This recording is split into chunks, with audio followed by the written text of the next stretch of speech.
Green's को बढ़ाना है आपने? सिर्फ ग्रीन्स ही नहीं, अच्छा। दालों को बढ़ाया जा सकता है। दालों के अंदर भी फाइबर की अच्छी मिकदार है। हमारे पास गाजर, अच्छा, वो दाल के बारे में कहते हैं बादी होते हैं, बादीपन ऐसा कुछ वो। देखिए ऐसी चीज़ एग्जिस्ट नहीं करती। दाल हर एक को सूट नहीं करती। अच्छा। कुछ लोगों में, जैसे अभी मैंने IBS वर्ड बोला जो कि एक मेडिकल कंडीशन है, उसके कई मरीज हैं उनको दाल सूट नहीं करती। अगर आपको दाल सूट करती है तो इट्स अ ब्लेसिंग, आप जरूर खाएं। ये बादी है, ये इसके ये है, ठंडी है, गर्म है, ये चीज़ मेडिकल में तो बिल्कुल एग्जिस्ट नहीं करती। अच्छा। अगर आपको दाल खा के गैस्ट्रिक इशू शुरू हो जाता है, गैस का मसला आता है, तो आप इसको दोपहर में खा लें। अगर आपको दोपहर में भी खा के प्रॉब्लम आता है, इट मीन्स आपको दाल की वैसी इंटॉलरेंस है, फिर आप ये करें, आप 2-3 चम्मच से उसको खाना शुरू करें एंड विद टाइम अपनी जो टॉलरेंस है वो ज़रा बेहतर कर लें दाल से।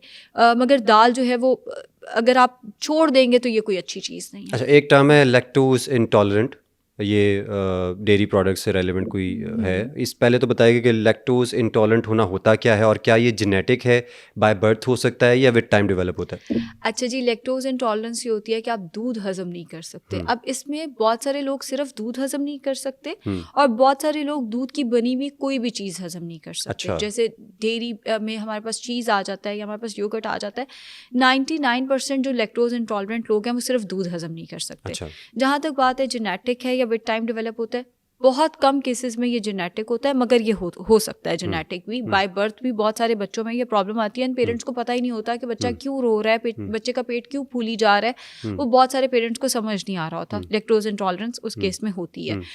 विद टाइम एवरी एशियन को लैक्टोज इंटॉलरेंस होती है। 92% एशियंस जो हैं वो लैक्टोज इंटॉलरेंट होते हैं और हमें शुरू में नहीं पता चलता। हमें पता चलता है 25 साल की उम्र के बाद। उसके बाद ये गैस्ट्रिक इशू करता है। हम जैसे दूध पीते हैं हल्की सी गैस का प्रॉब्लम शुरू हो जाता है। 92% पॉपुलेशन, अगर आपको ये नहीं हो रहा तो आप हो सकता है बाकी 8% में आते हो, बट 92% पॉपुलेशन को है एंड एशिया के लोगों को है, सिर्फ पाकिस्तान के लोगों को नहीं है। अच्छा। अगर आपको लैक्टोज इंटॉलरेंस है कोई बात नहीं, आप दही का इस्तेमाल करें। अगर मुझसे कोई पूछे दूध बेहतर है या दही, तो दही बहुत बेहतर है दूध से। exactly। मेरे पास अक्सर पेरेंट्स भी आके कंप्लेन करते हैं, अक्सर हस्बैंड भी अपनी वाइफ की कंप्लेन कर रहे होते हैं, जी ये दूध नहीं पीती। ये दूध नहीं पीती कोई बात नहीं, दही तो खा रही है, कैल्शियम तो पूरा हो रहा है। जो दूध के फवायद हैं वही कैल्शियम, वही दही के फवायद हैं।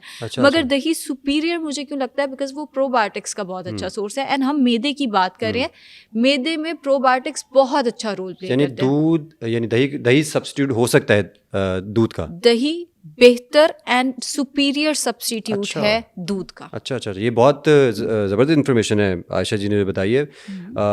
अगर व्यूअर्स आप इस बारे में कंफ्यूज हैं, अगर आप दही सही अमाउंट पे ले रहे हैं, जो सही क्वांटिटी, हेल्दी क्वांटिटी है, तो और दूध नहीं भी पी रहे तो दैट इज़ फाइन। ये भी एक बड़ी ज़बरदस्त इन्फॉर्मेशन, मेरी इन्फॉर्मेशन में इजाफा हुआ है। अच्छा आयशा जी, एक और चीज़ है, हम क्योंकि अभी ये लैक्टोज इंटॉलरेंस की बात करें तो उससे जुड़ा सवाल है कि अगर हम ये आजकल जो ड्राई मिल्क पाउडर फॉर्म में जो यूज़ हो रहा है, चाय में बिलखुसूस बहुत ज़्यादा यूज़ करते हैं लोग, और टेस्ट उसका, क्योंकि मेरा ख्याल है टेस्ट बर्ड्स को सूट कर गया हुआ है यहाँ पर एशियंस को ख़ास तौर पर, तो क्या ये सेफ़ है और क्या इससे मैदे के मसाइल पैदा हो सकते हैं? ये मिल्क पाउडर होता है, ड्राई मिल्क पाउडर। अच्छा, अब यहाँ पे एक कन्फ्यूजन है, ड्राई मिल्क पाउडर या टी वाइटनर, ये दो बहुत डिफरेंट चीज़ें हैं। जो मिल्क पाउडर है उसके तो कोई साइड इफेक्ट्स नहीं है, उसी दूध को ड्राई करके तो मिल्क पाउडर बना दिया गया है। बच्चे भी इस्तेमाल कर सकते हैं, बड़े भी इस्तेमाल कर सकते हैं। मिल्क पाउडर पे बस एक गलती हम करते हैं, बच्चों की दफ़ा पे भी अपनी दफ़ा पे भी, अगर लिखा है लेट से 2 चम्मच डालने हैं एक गिलास में, हम कहते हैं हमने तो अपनी सेहत बनानी है, हम 4 चम्मच डालते हैं एक गिलास के अंदर।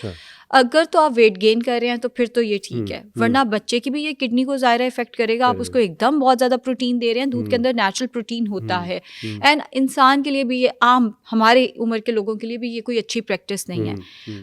जहाँ तक बात है टी वाइटनर की, तो वो बुरी चीज़ है, वो आपके लिवर के लिए बुरा है, वो आपकी हार्ट हेल्थ के लिए बुरा है, वो आपके ब्लड प्रेशर के लिए बुरा है। लेकिन अब मैं आपको एक सच अपने बारे में बताती हूँ, हमारे क्लिनिक में भी उसी दूध की चाय मिलती है, उसी टी वाइटनर की, दूध वर्ड नहीं है, उसी टी वाइटनर की चाय मिलती है। मैं भी पीती हूँ, वो टी वाइटनर पाउडर फॉर्म में। एग्जैक्टली। अच्छा, ठीक है, मैं भी वो पीती हूँ। अगर मैं प्रैक्टिकल बात करूँ, ये कैसे मुमकिन है कि आपकी कंपनी, आपका ऑफिस हर वक्त फ्रेश मिल्क अवेलेबल रखे और वो ज़ाया भी ना हो, और चूल्हे तो किसी भी जगह पे अवेलेबल नहीं होते।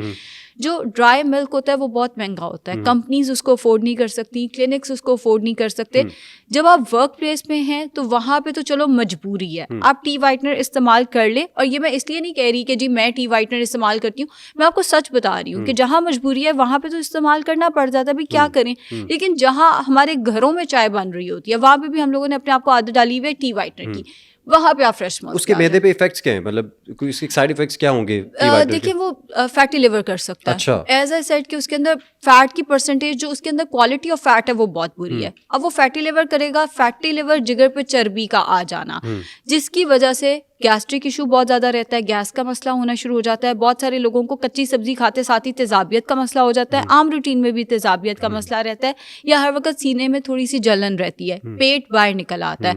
पूरी बॉडी पे फैट नहीं है, पेट बाहर निकला हुआ है, जो कि फैटी लिवर की अलामात में से है। एंड ये जो टी वाइटनर है, ये वन ऑफ द कॉजेज है फैटी लिवर की। इसके अलावा इसका मैदे पे कोई खास इफेक्ट नहीं है। इसका हार्ट हेल्थ पे इफेक्ट है, ब्लड प्रेशर पे इफेक्ट है, फैट से रिलेटेड जो मसाइल हैं वहाँ पे इफेक्ट है इसका साथ। अच्छा आयशा जी, ईटिंग रूटीन की बात करें, ईटिंग स्केड्यूल्स की बात कर लें। अब हमारे यहाँ पे आजकल तो ओवरऑल, वैसे तो ये सिर्फ पाकिस्तान में नहीं, पूरी दुनिया में ये हो गया कि लोग लेट सोना शुरू हो गए, फिर लेट उठना शुरू हो गए। एक हेल्दी टाइमिंग की अगर हम बात करें, वो क्या होती है? ब्रेकफास्ट की हेल्दी टाइम क्या, किस टाइम ब्रेकफास्ट करना चाहिए? लंच की क्या टाइमिंग, और सोने से कितनी देर पहले आपको डिनर कर लेना चाहिए? अच्छा, ब्रेकफास्ट की अगर हम बात करें तो उठने के 1 घंटे के अंदर अंदर आपको ब्रेकफास्ट कर लेना चाहिए। अच्छा। अब दौर वो है कि कुछ लोग बाहर के ममालिक के लिए काम कर रहे हैं, पाकिस्तान में बैठे हैं लेकिन यूएसए के लिए काम कर रहे हैं, तो ऐसा बंदा सोई सुबह 6 बजे रहा है, हाँ तो उसका ब्रेकफास्ट सुबह 6 बजे नहीं हो सकता। वो ब्रेकफास्ट नहीं है जो 6 बजे। अच्छा। ब्रेकफास्ट, फास्ट तोड़ना, जब आप सो के हाँ। उठ के शाम 4-5 बजे जो मील लेंगे वो है ब्रेकफास्ट। वहां आपने फास्ट तोड़ा है, वो सो के उठने के 1 घंटे के अंदर अंदर हो जाना चाहिए। रात को सोने से पहले जो डिनर है आपका, वो चाहे 6 AM पे आप सोते हैं, सोने से 3 घंटे पहले आपने कुछ नहीं खाना। और अगर आपको तेजाबियत का मसला है, या आपको मैदे में जलन रहती है, या मैदे का वैसे कोई मसला है, तो सोने से 4 घंटे पहले आपने कुछ नहीं खाना। इतना सा असूल याद रखें। जो लंच है वो नाश्ते और जो डिनर है उसके दरमियान में कम अज़ कम भी 5 घंटे के वक्फे से होना चाहिए। लेकिन अगर कोई इंटरमीडिएट फास्टिंग कर रहा है तो उस केस में 4 घंटे के वक्फे से भी हो सकता है। तो लंच का जो टाइम है वो फ्लेक्सिबल हो सकता है, बट नाश्ता और डिनर आइडियली अगर हम बात करते हैं, नाश्ता उठने के 1 घंटे के अंदर अंदर और डिनर सोने से 3 घंटे पहले। अच्छा आयशा जी, ये तो आपने बड़ा क्लियर कर दिया, और मुझे उम्मीद है कि व्यूअर्स, जिस तरह उन्होंने, बगैर मेरा सवाल अगला यही होना था उनसे कि जो लोग रातों को जागते हैं अपने ऑफिस टाइम की वजह से, उनके लिए भी आयशा जी ने क्लियर कर दिया। अच्छा, ये कहा जाता है कि जो ब्रेकफास्ट है वो भरपूर करना चाहिए, ये मैंने अक्सर सुना है। अब मुझे नहीं पता, एक कॉमन एक सेइंग है यहाँ पर पाकिस्तान में ख़ास तौर पर, और इंडिया में भी इवन के, कि आप उठें और भर के पेट ना नाश्ता करें, पराठे खाएं, और जितना फ़ैट जो भी आ रहा है, दही भी खा लें, चीज़ भी खा लें, पीनट बटर भी खा लें, कुछ भी खा लें। और इसी तरह रात के खाने के बारे में कहा जाता है कि वो ज़रा लाइट होना चाहिए, और लंच के बारे में होता है कि वो स्नैकिंग टाइप ही कुछ होना चाहिए। इस पे ज़रा रोशनी डालिए, कितनी क्वांटिटी और क्या होना चाहिए? देखिए, ब्रेकफास्ट नो डाउट आपका अच्छा मील होना चाहिए, लेकिन ये कहना कि ये बिल्कुल ही आपने इसमें ना तो ध्यान रखना है आप खा क्या रहे हैं ना कुछ और, ये बिल्कुल गलत है। हेल्दी होना चाहिए, अच्छा होना चाहिए। अगर आप नाश्ता अच्छा कर लेते हैं, उसका फ़ायदा ये होता है आपको पूरा दिन उल्टी सीधी क्रेविंग्स नहीं होती। अच्छा। नाश्ते का ये फ़ायदा सबसे ज़्यादा है। एंड जो लोग वेट लॉस कर रहे हैं उनके लिए नाश्ता इसीलिए इंपॉर्टेंट होता है। आपने नाश्ता नहीं किया तो बाय लंच आपको इतनी भूख लगी हुई होती है, आपको पता ही नहीं होता अच्छा क्या और बुरा क्या है। नाश्ता ज़रूर करें, लेकिन माइंडफुली से मुराद ये आपको पता तो आप खा क्या रहे हैं। पराठा है, ठीक है, खाएं, ज़रूर खाएं, लेकिन 1 टीस्पून ऑयल में बना हुआ होना चाहिए। उससे ऊपर अगर आप लेकर जा रहे हैं तो वो हार्ट हेल्थ के लिए नहीं अच्छा। पीनट बटर खा रहे हैं तो फिर पराठा नहीं खाना। यानी सर्विंग ऑफ जो फैट है वो 1 मैक्सिमम 2 सर्विंग ऑफ फैट रखें, इससे ज़्यादा सर्विंग ऑफ फैट्स ना रखें। कार्बोहाइड्रेट्स हैं, मेल है तो वो 4 सर्विंग तक जा सकता है। अगर वो वेट मेंटेन कर रहा है, वेट लॉस कर रहा है, तो 2 सर्विंग्स तक होनी चाहिए।